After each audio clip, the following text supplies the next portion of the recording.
আরজিকর কাণ্ডের প্রতিবাদে দ্রুত বিচার সহ দোষীদের ফাঁসির দাবিতে আসানসোলের কুলটি কলেজ তৃণমূল ছাত্র পরিষদ শাখা ও ছাত্র সংসদের আহ্বানে প্রতিবাদ আন্দোলন কর্মসূচি।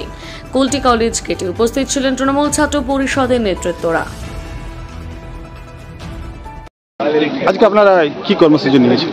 আজকে আমাদের কর্মসূচি আমরা আমাদের নেত্রী মাননীয় মুখ্যমন্ত্রী তথা আমাদের জননেত্রী মমতা ব্যানার্জির নির্দেশে আমাদের পশ্চিমবঙ্গের সব কলেজে গেটে আন্দোলন করতে বলেছেন।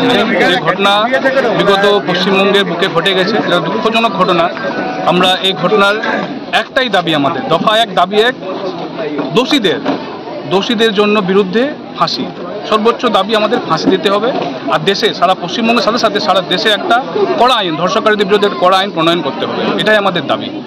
এই আন্দোলন কি আরো আপনারা আগে নিয়ে যাবেন? এই আমাদের আন্দোলন, এটাই আমাদের আন্দোলনের ভাষা। আমাদের আন্দোলন বড়দের পক্ষে নয়, আমাদের আন্দোলন রোড জাম করা নয়, আমাদের আন্দোলন একটাই, ছাত্রছাত্রীদের সঙ্গে নিয়ে ছাত্রছাত্রীদের জন্য আমাদের আন্দোলনকে আমাদের দেশের জন্য একটা আইন লাগু করা হোক, যাতে ধর্ষণকারীরা যারা এই ধরনের নোংরা কাণ্ড করতে আগে 10 বার ভাবে, এমন একটা কড়া আইন সারা দেশ জুড়ে আনা হোক। আর যে ঘটনা ঘটে গেছে সেটাকে ফাস্ট ট্র্যাক কোর্টের মাধ্যমে তাড়াতাড়ি দোষীদের সর্বোচ্চ শাস্তি ফাঁসি দিতে হবে। আপনার নাম? আমার নাম হচ্ছে সাহেব খান, পরিচয়টা বলুন। প্রেসিডেন্ট কুলটি ব্লক তৃণমূল ছাত্র পরিষদ।